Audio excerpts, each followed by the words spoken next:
Pessoal, muito boa noite. Boa noite a todos que se encontram aqui no Salão de Estudos do Centro Espírita Vinhas do Senhor, aqui em Pouso Alegre. Um abraço a todos vocês que estão aí nos acompanhando nas redes sociais. Sintam-se presentes, sintam-se em família, como todos nós aqui estamos. Como é do nosso costume, como é necessário para o nosso equilíbrio, é sempre importante nós buscarmos as fontes imorredoras da paz, do amor, da energia boa. Fechando os nossos olhos, buscando relaxar o corpo aí na cadeira, focando o pensamento no agora, todos nós, nesse momento. Vamos agradecer primeiramente a Deus a oportunidade de estarmos novamente aqui presentes, com esse intuito de buscar o conhecimento que liberta, o conhecimento que nos mostra o caminho, o conhecimento que nos faz crescer, deixando para trás de modo definitivo todos os enganos, os vícios, tudo aquilo que nos faz infelizes e atrasados. O momento é um momento de alimentação. Alimentamos o nosso ser com as instruções que a doutrina espírita nos coloca. Estamos nesse salão que assemelha-se a uma sala de aula. E nessa sala de aula, a doutrina espírita é a nossa professora.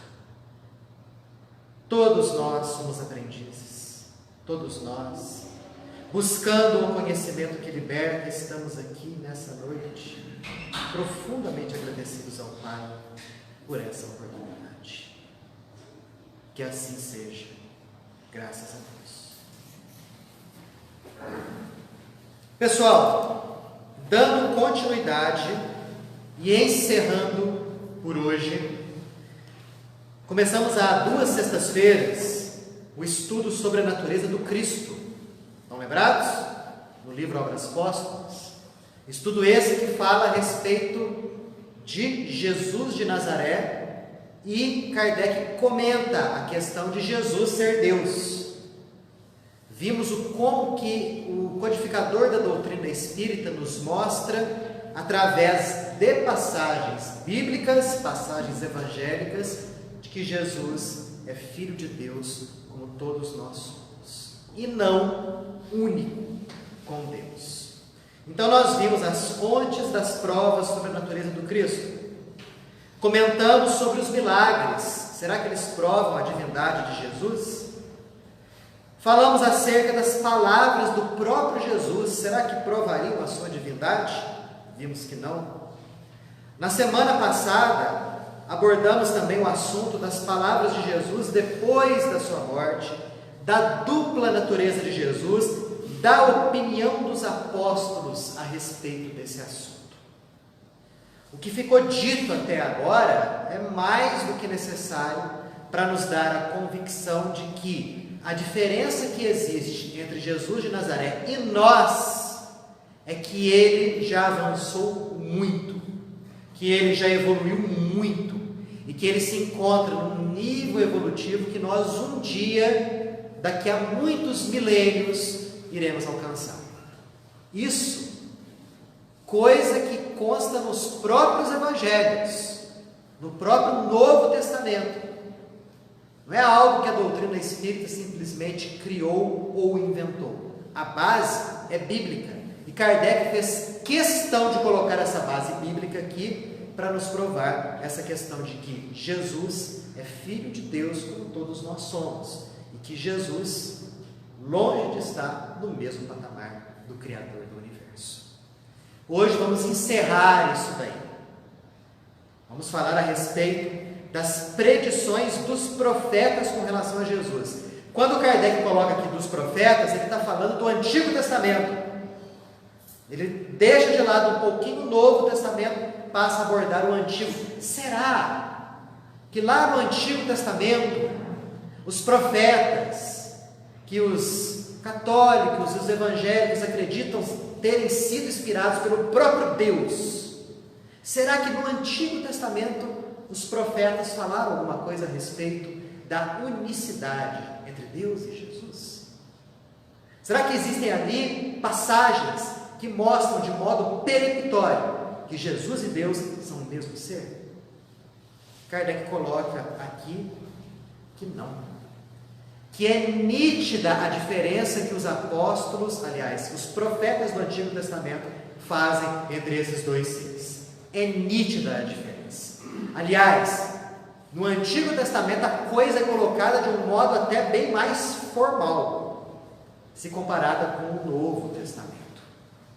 A fala dos profetas, anunciando a vinda do Messias lá na frente, dali a muitos séculos, nos coloca Jesus como sendo um servidor de Deus, como sendo um enviado, como sendo um indivíduo que iria trazer uma libertação. Só que quem interpreta essas passagens normalmente interpreta de uma maneira meio literal. A libertação do povo de Israel. Não. A libertação do ser humano das grades da matéria. É o que a gente pode entender. Exclui toda e qualquer ideia de identidade entre os dois seres. Kardec dá inúmeros exemplos aqui retirados do Antigo Testamento. Não vamos ler todos. Escolhi aqui 2 ou 3 para que a gente pudesse ver que realmente o codificador da doutrina espírita tem total razão. Em Deuteronômio, capítulo 18, versículos 18 e 19, o próprio Deus, segundo aquilo que interpretam, falando pelos profetas: eu lhes suscitarei um profeta, como tu, dentre seus irmãos, e porei na sua boca as minhas palavras, e ele dirá o que eu lhe houver ordenado. E dar-se-á que aquele que não escutar as palavras que ele houver dito em meu nome, a esse eu pedirei contas. Então olha só, é alguém que nós sabemos não ser o próprio Deus, mas um ser de condição evolutiva superior, falando para algum profeta. Daniel, o que era o profeta lá do Antigo Testamento? Pessoal, o profeta do Antigo Testamento, nada mais nada menos, é o médium dos dias de hoje. A própria palavra profeta tem esse significado. É alguém através de quem o mundo recebe uma revelação. Isso é profeta. Então o profeta do antigamente é o médium de hoje. Então algum espírito estava se dirigindo ao profeta falando: olha, lá no futuro vou fazer levantar um profeta igual a você. Está vendo? Já coloca Jesus na mesma categoria humana. E ele vai falar tudo que eu tiver lhe ordenado. Ou seja, Jesus estaria recebendo ordens de Deus. Ora, se Jesus fosse Deus, ele estaria recebendo ordem de quem?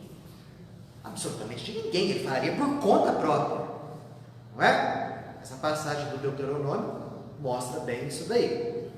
Em Isaías, no capítulo 42, versículos de 1 a 4. Aqui está o meu servidor, e eu o sustentarei. Ele é meu eleito. Minha alma pôs nele sua afeição. Nele pus o meu espírito, e ele exercerá a justiça entre as nações.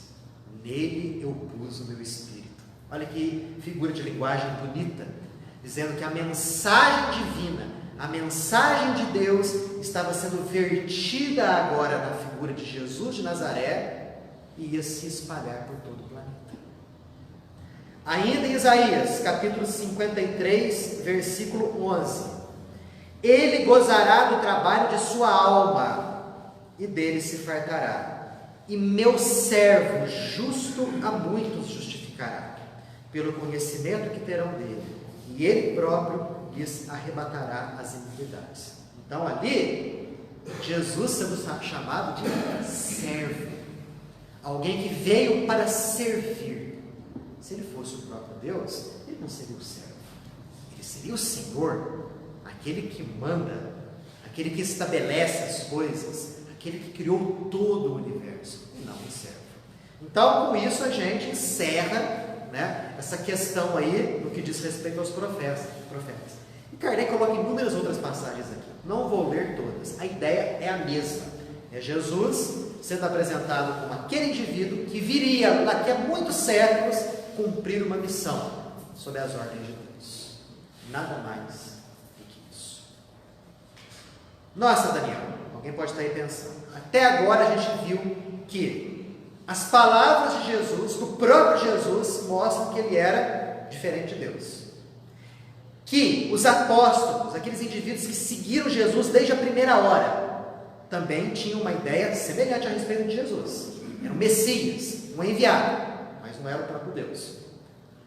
Nós vimos aqui que aqueles que vieram depois dos apóstolos, ou até conviveram com eles, tinham uma ideia parecida. Vimos Paulo de Tarso falando a mesma coisa, colocando Jesus como sendo um homem iluminado por Deus, mas não Deus, o próprio Deus. Vimos agora que os próprios profetas, os médiuns do Antigo Testamento, olhando lá para o futuro, enxergavam a vinda de um indivíduo que viria estabelecer a paz entre as nações. De onde então, alguém pode estar pensando, tiraram essa ideia de que Jesus e Deus eram a mesma coisa? Existe uma única passagem no Evangelho de João que dá a entender que os dois são a mesma coisa. Vamos ler essa passagem que consta no Evangelho de João, no capítulo 1. Passagem, aliás, muito conhecida por muitos. No princípio era o Verbo. O Verbo estava com Deus e o Verbo era Deus. Ele estava no princípio com Deus. Todas as coisas foram feitas por Ele, e nada do que foi feito o foi sem Ele. Nele estava a vida, e a vida era a luz dos homens. E a luz brilhou nas trevas, e as trevas não a compreenderam. Houve um homem enviado de Deus que se chamava João. Ele veio para servir de testemunha, para dar testemunho da luz, a fim de que todos crescem por ele. Ele não era a luz, mas veio para dar testemunho daquele que era a luz. Aquele que era a verdadeira luz que ilumina todo homem que vem a este mundo. E o mundo foi feito por ele, e o mundo não o conheceu. Ele veio à sua casa, e os seus não o receberam. Mas ele deu a todos que o receberam o poder de se tornarem filhos de Deus. Aqueles que creem no seu nome, os quais não nasceram do sangue, nem da vontade da carne, nem da vontade dos homens, mas de Deus mesmo. E aí vem, gente. E o Verbo foi feito carne e habitou entre nós. E vimos a sua glória, qual a que o Filho único havia de receber do Pai. E ele, digo, habitou entre nós, cheio de graça e de verdade. João capítulo 1, versículo de 1 a 14. Que, aliás, particularmente dos 4 evangelistas, eu mais gosto é justamente de João, porque tem uma linguagem muito poética, beirando a uma linguagem quase que mística. O Evangelho de João é lindo. E foi justamente nessa passagem que tiraram essa ideia de que Jesus poderia ser Deus. Interpretaram dessa maneira aí. Será? Mas aqui está escrito que no início era o Verbo e o Verbo era Deus. O Verbo era Deus, isso é claro. E o Verbo se fez carne e habitou entre nós. Ponto. Está provado. Se o Verbo era Deus e se o Verbo se fez carne, significa que Jesus é Deus. Foi esse raciocínio que eles fizeram. Esse simples raciocínio. E demorou 4 séculos, quase, até que, por uma votação em um concílio, eles aceitassem essa ideia de que Jesus e Deus eram o mesmo ser. Antes desse concílio, chamado Concílio de Nicéia, que foi no século IV, no ano de 325, 2 concílios anteriores já haviam sido formados. O que era um concílio? Uma reunião entre os bispos da igreja, para discutir essa questão de Jesus e Deus. E nos 2 concílios anteriores, essa ideia foi rechaçada. Jesus era um ser superior aos homens, mas não era Deus, que é a ideia que nós temos aqui, que nós estamos todos de acordo. Somente no concílio de Nicéia, que foi, aliás, um concílio estabelecido pelo imperador Constantino, ele fez a reunião acontecer e ele pressionou os bispos a votarem a favor da ideia de que Jesus e Deus eram uma única coisa só. Por convicção religiosa? Porque Constantino nunca foi cristão. Constantino era pagão. Ele era sumo sacerdote do chamado Sol Invictus e morreu nessa condição. Parece que ele foi batizado, quando estava para morrer, assim, foi batizado como cristão, como se servisse para alguma coisa. Não serve para nada.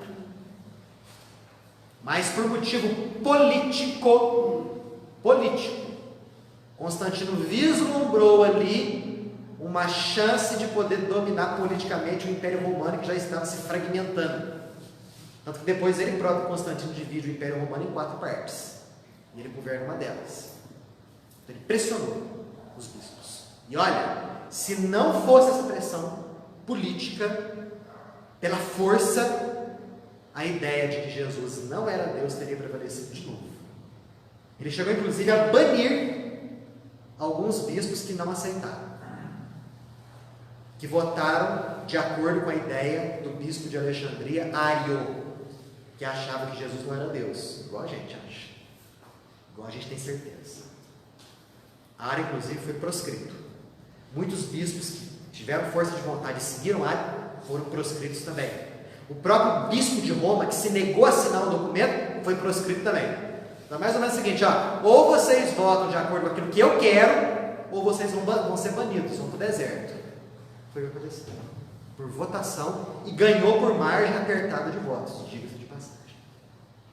Decisão puramente humana. Nossa, Daniel, mas fala ali, que o verbo era Deus e depois o verbo virou carne. Não está provado aí que Jesus é Deus? Não, não está. Primeiro, o que a gente tem que levar em consideração aqui? Que isso é a opinião de João, o evangelista. Nós temos como peso maior as palavras do próprio Jesus. E embaixo das palavras do próprio Jesus, em termos de peso, de importância, vem a opinião dos apóstolos. Reparem bem as palavras que eu usei. Primeiro nós temos o quê? As palavras de Jesus, a afirmação, as afirmações de Jesus. Peso grande. Logo em seguida vem o quê? A opinião dos apóstolos. Opinião. Por mais que eles tenham seguido Jesus, aquilo que eles falavam de Jesus era uma opinião, interpretado pelas luzes deles. E João foi discípulo bem amado. Mas aquilo que ele escreveu no evangelho dele, João, era a opinião dele. Diferente daquilo que Jesus falava. E tem mais um detalhe. Será que esse trecho não foi adulterado?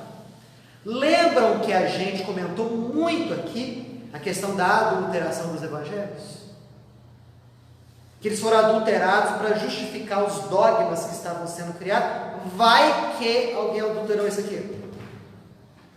Isso era impossível naquela época? Não era nada impossível. Não existiam direitos autorais, não existia impressora, não existia impensa, nada disso. Lá, se você quisesse ter uma cópia do evangelho, você contratava um copista para isso. E os principais copistas estavam dentro da igreja. Obviamente, eles iam somente copiar aquilo que lhes era apresentado. Então pode ser que esse trecho tenha sido adulterado? Pode. Mas vamos supor que não. Vamos supor que o trecho seja exatamente dessa forma.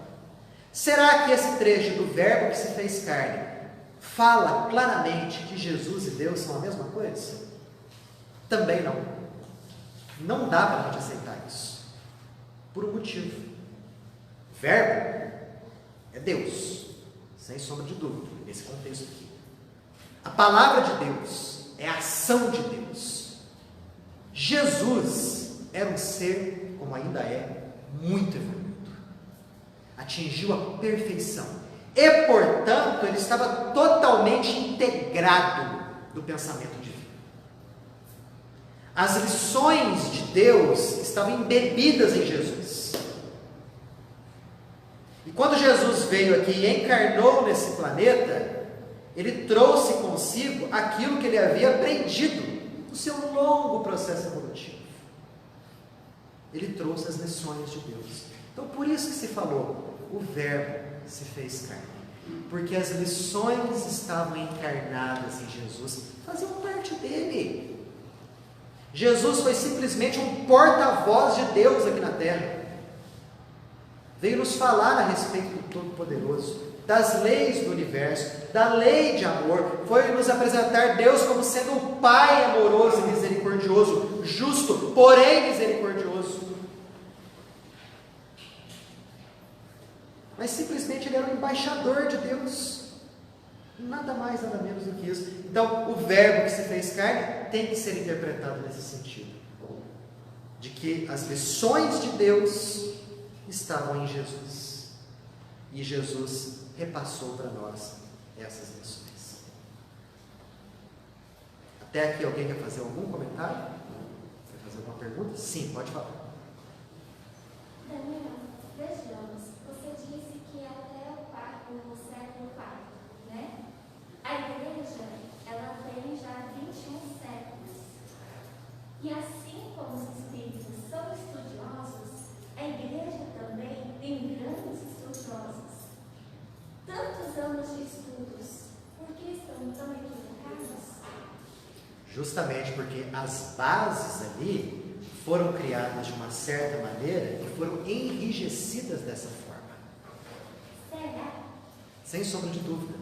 Tantas inteligências por aí. Exato. Imagina quantos séculos. Eu não quero questionar o foco, o ponto de vista das inteligências daqueles teólogos, dos pais da igreja e de outros que construíram todo esse edifício dogmático. A inteligência a gente não questiona. A gente questiona aqui as intenções. E não falo de todos. Eu falo dessas primeiras épocas do cristianismo. A questão do próprio Jesus ser Deus, por exemplo, foi uma decisão de homens, uma decisão de pessoas. Foi feita uma reunião no concílio, com diversos bispos, uns a favor, outros contra, e presididos por um imperador romano, que nem cristão era, e que pressionou para que um lado ganhasse, e o outro sofreu as consequências. Essa ditadura passou. Hoje tem a liberdade de expressão. Não teria por que negar algo que antes foi uma ditadura. Mas se a gente parar para pensar que, imagine só, os principais dogmas católicos foram criados no Concílio de Nicéia. A questão de Jesus sendo Deus e a própria questão do pecado original. Imagine se hoje, nos dias de hoje, com o livre-arbítrio que existe, a igreja resolvesse voltar atrás e considerasse, olha, foi um engano nosso, foi um equívoco. Jesus e Deus são seres diferentes, a questão do pecado original não existe, a questão da reencarnação é verdadeira, porque até o século VI, os cristãos aceitavam tranquilamente a reencarnação. Foi em um concílio, o outro concílio, o segundo concílio de Constantinopla, século VI, 553, que a reencarnação foi abolida dos cânones principais. Se a igreja voltasse atrás, era a ruína dela. Por que seria a ruína dela? Deixa eu só te explicar por quê. Porque imagina só a questão da própria reencarnação. Vamos focar nisso daí. Com a reencarnação, a gente volta inúmeras vezes com o objetivo de fazer o quê? Ressarcir os nossos erros do passado e, através disso, crescer espiritualmente. Então, a gente vai pagando pelos nossos erros ao mesmo tempo que a gente vai evoluindo, ao mesmo tempo que a gente vai crescendo. Eu te pergunto, precisa de um intermediário entre nós e Deus, sabendo da reencarnação? Há necessidade dos sacramentos, que são todos respeitáveis aqui no âmbito da igreja?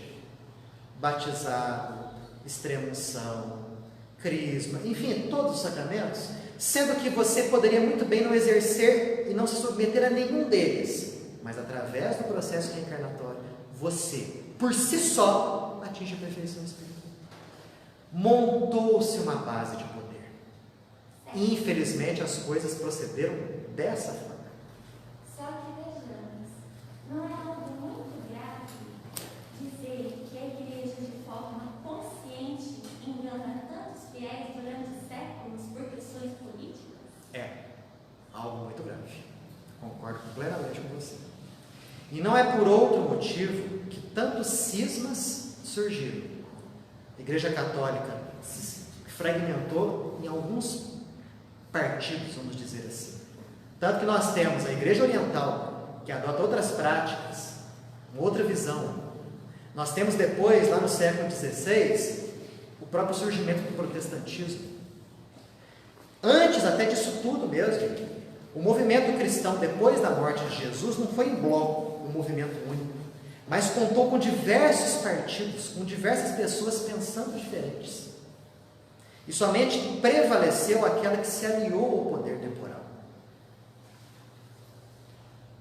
Você pode estar pensando o seguinte: bom, essa questão de Deus e Jesus, aqui que foi mostrada, essa questão aqui é simplesmente um ponto de vista. É Kardec apresentando alguma coisa aqui, que é um ponto de vista, que é diferente daquele ponto de vista que foi apresentado pelo pessoal de Nicéia. Qual a autoridade? Em qual autoridade nós podemos nos basear para decidir a questão de modo inequívoco? Existe só uma autoridade, só uma, que é justamente nas palavras do próprio Jesus. É Ele quem resolve a questão, não é a decisão dos homens. Olha só, as próprias palavras de Jesus, olha o que Ele, Jesus, nos fala. Kardec faz um compilado aqui. Não tenho falado por mim mesmo. Aquele que me enviou foi quem me prescreveu, por seu mandamento, o que eu tenho de dizer. A doutrina que prego não é minha, mas daquele que me enviou. A palavra que tendes ouvido não é minha, mas do meu Pai que me enviou. Jesus falava: meu Pai é maior do que eu. Jesus mostrava Deus como sendo Pai de todos. Quer dizer, é o próprio Jesus de Nazaré que resolve essa questão. O pessoal do concílio de Nicéia, como dos outros concílios, se basearam nas suas próprias luzes, nos seus próprios pensamentos e nas suas próprias intenções. Esqueceram de avaliar aquilo que era fundamental: os fatos. E quais são os fatos? As palavras de Jesus e os atos de Jesus. E não existe nada, nem nas palavras do Mestre, e nem nos seus atos, que mostre essa igualdade absoluta entre Jesus e Deus. É nas palavras dele. A gente fala isso com tranquilidade. E mesmo porque reencarnacionistas que todos nós somos, sabemos que nós já fomos em outras existências católicos e evangélicos. Ou fizemos parte de outras religiões, religiões orientais, por aí vai. Mas hoje estamos numa religião que nos mostra as coisas sob um ponto de vista bastante lógico, racional e inequívoco.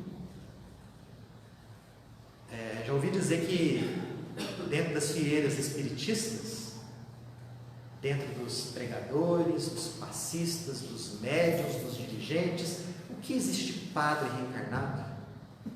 O que existe de bispo, de cardeal, de pastor, de papa, dentro das elites espíritas? Nós falamos do catolicismo, do protestantismo com muito respeito, porque milhões seguem, e ainda existe necessidade deles, dessas duas religiões nos dias de hoje. Mas chega um momento, esse momento já tem chegado desde o século XIX, em que as pessoas não querem crer simplesmente por crer, mas querem compreender aquilo que estão crendo. Por isso que você falou assim, é grave essa questão? É grave essa questão, muito grave, porque durante séculos, ao invés de apresentarem o cristianismo como sendo um movimento libertador de consciências, aprisionaram essas mesmas consciências. Ao invés de focarem nos ensinamentos de Jesus, no ama o próximo como a ti mesmo, faça o bem àqueles que te fizerem o mal, perdoa, seja desapegado dos bens materiais. Ao invés de focarem nisso, começaram a focar em coisas abstratas. Por exemplo, não sei qual concílio foi, os bispos se reuniram, ficaram meses reunidos para decidir quantos anjos cabiam na cabeça de um alfinete. Juro. Aí eu te pergunto, qual que é a função disso? Qual a importância disso para a pessoa que sofre? Para a pessoa que perdeu um filho? Para a pessoa que perdeu tudo na vida, os bens materiais? Para a pessoa que está doente?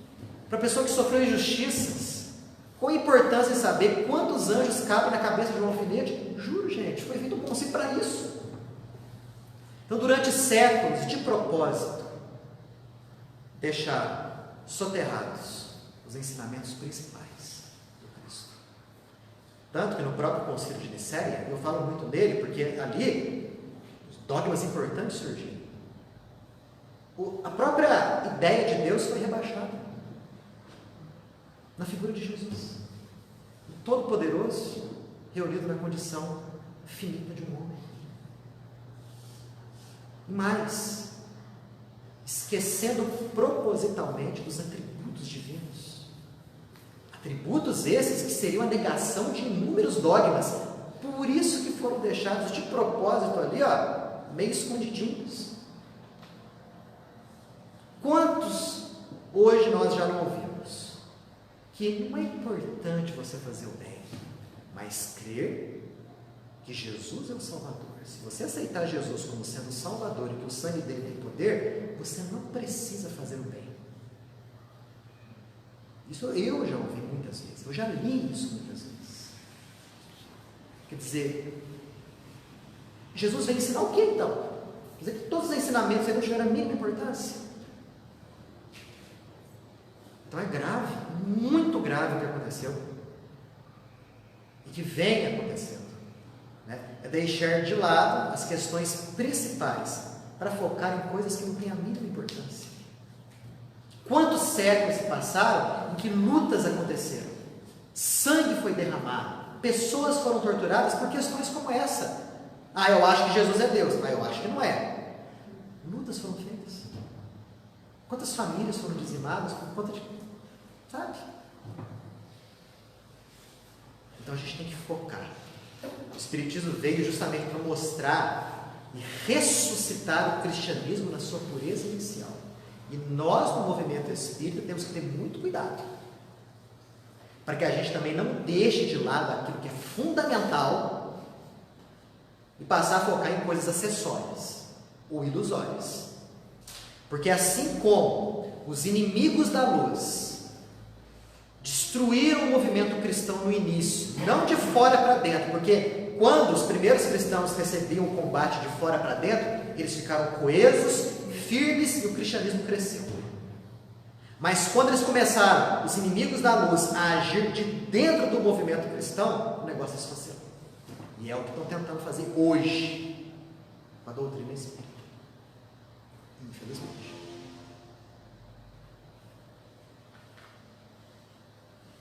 Isso daqui, que a gente acabou de ver, foi a questão do verbo que se fez carne. E tem uma outra questão aqui para a gente encerrar, do Filho de Deus e do Filho do Homem. Jesus sempre se auto-intitulava, Filho do Homem. Era muito comum ele falar isso. Filho do Homem, Filho do Homem, sou o Filho do Homem. Filho de Deus, ele também falava, menos, bem menos. Mas ele também falava. Será que pelo fato dele se auto-intitular Filho de Deus, ele era Deus? Gente, a própria construção das palavras já mostra pra gente que não era. Por exemplo, meu pai se chama Danilo. Eu sou filho do Danilo. Se eu falar que eu sou filho do Danilo, alguém aqui vai entender que eu sou o meu pai? Não, eu sou filho dele. Está lá em Alfenas. Mas eu não sou ele. Então a questão do Filho de Deus mostra que ele é criatura de Deus. Porque aí também muita briga surgiu. Será que Jesus existia no início? Era coeterno com Deus? Será? Ou será que teve um momento em que ele foi criado? Ou ele era eterno? Porque se ele é Deus mesmo, ele é eterno. Igual Deus. Mas o próprio Concílio de Nicéia nos fala que Deus gerou o Filho. Gente, gerar é a mesma coisa que criar. E a condição de filho já mostra a condição de subordinação. Filho de Deus, todos nós somos. Em Paulo, é muito comum Paulo falar que filho de Deus era todo indivíduo que admitia a lição de Jesus e a praticava. Então, se nós considerarmos que Jesus era Deus, porque ele se chamava Filho de Deus, todas as pessoas que aceitam Deus, Jesus e os seus ensinamentos, é Deus também. Isso não é lógico. Não tem sentido. Não é exato. Agora, filho do homem, menos ainda. O que significa filho do homem? Alguém aqui tem ideia do que significa? Quando Jesus falava, eu, filho do homem, alguém tem ideia do que significava isso? O filho de São José. O filho de José. O que mais? Daniel, Oi. o pastor João Batista que fala, né? Dentre os filhos, Jesus fala, né? Dentre os filhos de mulher, ninguém é maior que João Batista. Ele tem filho de mulher e filho de homem. Exatamente. Essa passagem, inclusive, é enigmática. Né? Quer dizer que ele colocava João Batista como sendo superior a ele próprio, né? Ninguém é maior que João Batista. É porque ali a gente tem que interpretar a questão de homem e mulher sob um ponto de vista simbólico. Né? Quando ele fala filho do homem ali, a ideia que ele tinha era da humanidade como um todo. Então você mesmo disse, dona Sandra, filho de José, realmente, carnalmente falando, Jesus resultou de uma concepção entre Maria, uma coabitação entre Maria e José. Assim, da mesma forma que todos nós somos gerados aqui. Ninguém aqui foi gerado de outra forma, a não ser dessa maneira, através de uma relação sexual. Né? Naquela época não existia inseminação artificial. Não existia, mas dessa forma. Então, quando Jesus falava assim, eu filho do homem, ou eu sou o filho do homem, assim farão com o filho do homem, ele estava se colocando dentro da própria humanidade. É como se fosse um protesto antecipado para o papel que iriam lhe dar lá no futuro, dali a 3 séculos, porque ele sabia o que ia acontecer. Como ser perfeito que ele é, Jesus já antevia séculos e mais séculos da evolução humana. Ele sabia que dali a um pouco os seres humanos iam perverter as suas lições e que ele ia ser alçado à condição de Deus. E ele, mais uma vez, protestava. Mais uma vez. Eu, filho do homem. Eu, filho da humanidade. Não é só ele que faz isso, não. Vamos lá atrás. Lá no Antigo Testamento. Em Ezequiel. Capítulo 2, versículos 1, 2, 3. Tal a imagem do Senhor que me foi apresentada. Quer dizer, Ezequiel falando que ele viu um espírito. Tal a imagem do Senhor que me foi apresentada. Ao ver aquelas coisas, caí de rosto em terra, e ouvi uma voz que me falou assim: Filho do homem, tente de pé, e eu falarei contigo. Então alguém estava falando com o profeta, chamando ele de filho do homem. Fica de pé, levanta do chão.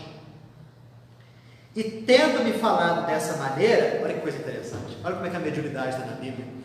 Tendo-me falado dessa maneira, o Espírito entrou em mim, e me firmou nos pés, e ouvi que me falava dizendo, mediunidade clara e audiente.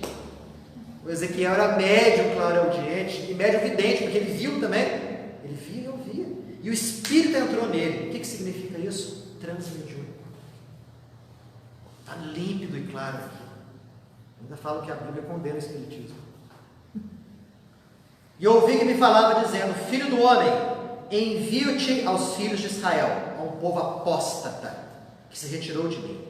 Violaram até hoje, eles e seus pais, a aliança que eu com eles fizera. Está vendo? Algum espírito ali que o profeta é considerado como sendo o próprio Deus, falando e chamando ele de filho do homem. Está vendo? Não era só Jesus. Tem mais alguma passagem? Tem. Lá em Ezequiel, capítulo 7, versículo 1 e 2. O Senhor me dirigiu então a palavra dizendo: E tu, filho do homem, ouve o que diz o Senhor Deus à terra de Israel. O fim vem. Vem esse fim dos quatro cantos da terra. E outras inúmeras passagens que aqui estão escritas. Filho do homem, portanto, não tem como a gente interpretar de outra forma.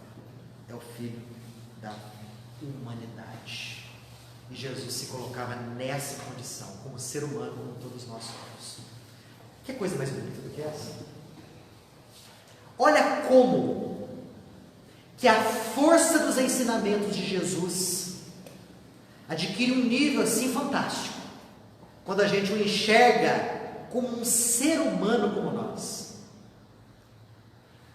Adquire uma força tremenda, e força de exemplo.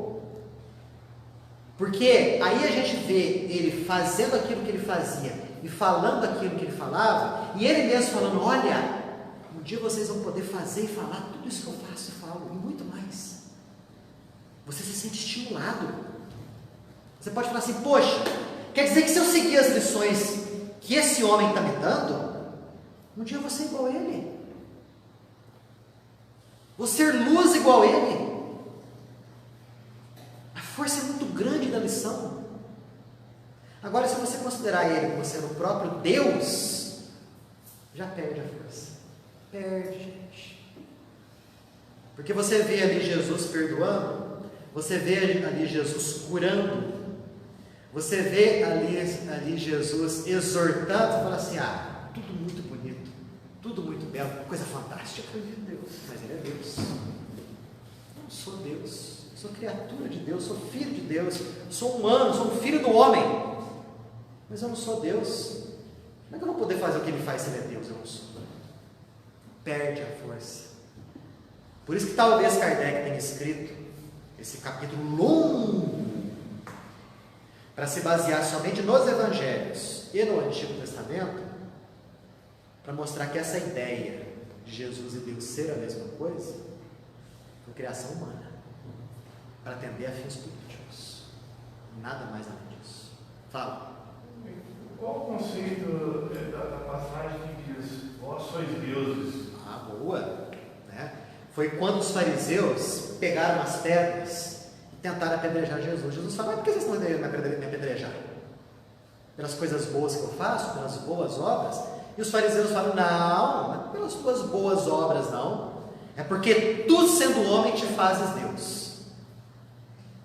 Os fariseus falaram para Jesus. Jesus muito tranquilamente vira para ele e fala o seguinte: mas o que está escrito o que está nas Escrituras? Vós sois deuses, filhos do Altíssimo. Quer dizer, o que significa essa questão dos sois deuses? Lá atrás, a gente pode ver essa frase de duas maneiras.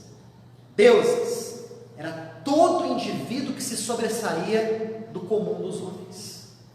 Qualquer indivíduo, seja em qualquer área, nesses tempos passados, que se sobressaía, era considerado Deus. E Jesus se sobressaía. E muito na questão ética e moral. E mais, um pouquinho mais para frente, já no tempo dos primeiros cristãos, todo indivíduo ao qual a palavra de Deus era dirigida, era chamado de deuses. Todo indivíduo. Tem mais uma terceira coisa aí.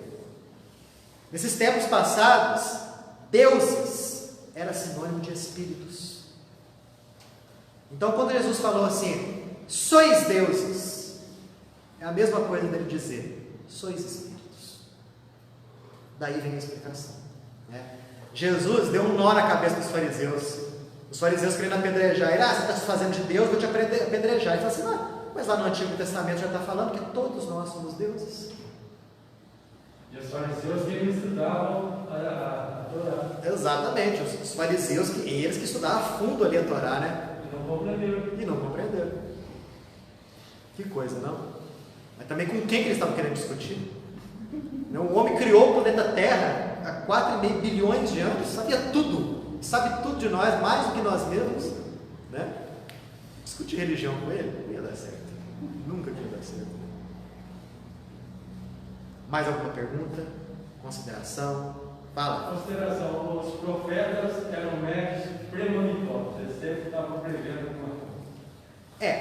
Quando a gente fala profecia nos dias de hoje, quando a gente fala que o sujeito é um profeta, é essa a ideia que a gente tem mesmo, do sujeito que prevê o futuro, que antevê alguma coisa que ainda não aconteceu, mas vai acontecer. Lá no Antigo Testamento, a palavra profeta tinha uma significação mais elástica. Além de ser um indivíduo que também previa o futuro, era também aquela pessoa que entrava em contato com Deus. Né? Só que a gente sabe que eles não entravam em contato com Deus. Eles entravam em contato com espíritos. Então eles viam, né? Os espíritos falavam através de sua boca. Os espíritos escreviam através das suas mãos. Se eu não me engano, foi um profeta chamado Esdras, se não me falha a memória, que quando os judeus voltaram do exílio da Babilônia, parece que os textos primitivos haviam sido perdidos. E Esdras entrou num transe lá que começou a escrever os textos de maneira frenética, os textos antigos. Psicografia. Nós temos o caso do rei Saul e de Samuel, né? Em que o rei Saul, nas vésperas de uma guerra, vai consultar uma pitonisa, querendo saber se ia dar certo, se ele ia vencer a guerra, né?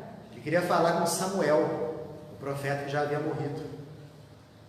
E aí, de repente, a pitonisa que morava na cidadezinha de Endor dá um grito e ele pergunta: o que foi? O que você viu?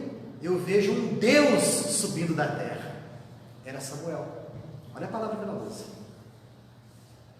E aí Samuel começa a falar através da boca da médium. Mediunidade e psicofonia. Era evidência e psicofonia.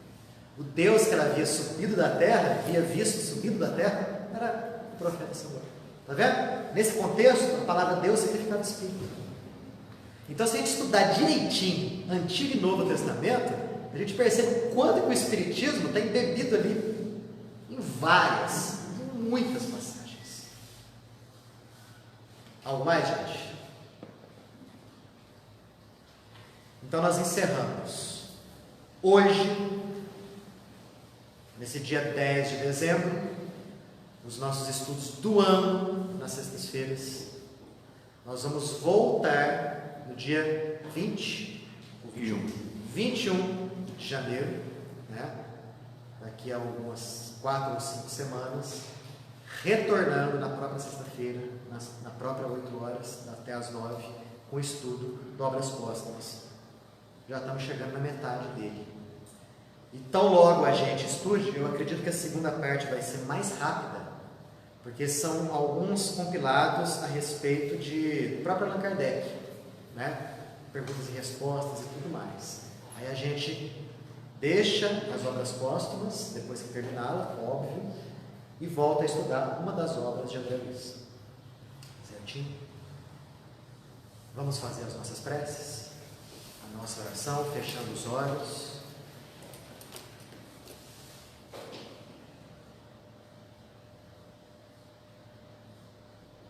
E buscando nele toda a paz e todo o amor.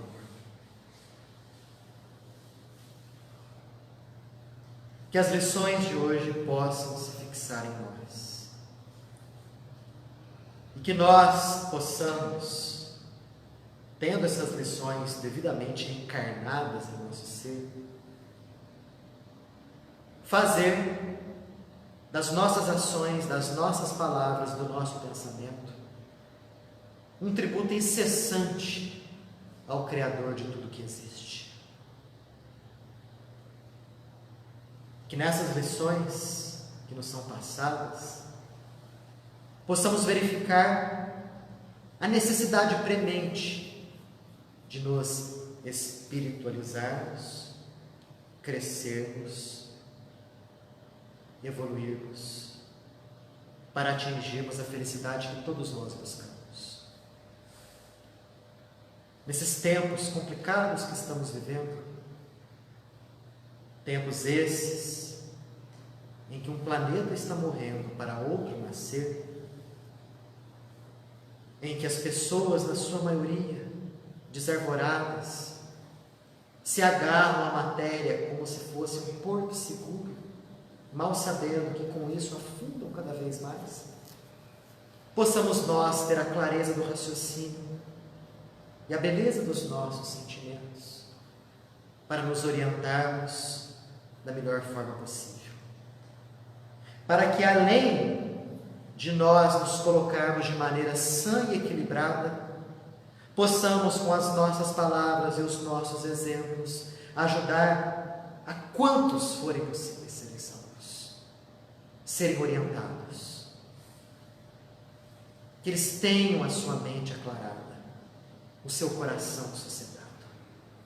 E assim, estaremos fazendo o nosso trabalho mínimo de colocar um tijolinho a mais na construção do reino de Deus, que primeiro deverá ser edificado dentro, para depois ser construído fora de nós. Jesus de Nazaré é nosso modelo e guia. Que a sua figura, que a força do seu exemplo e dos seus ensinamentos sejam uma constante na nossa vida. Que assim seja. Graças a Deus.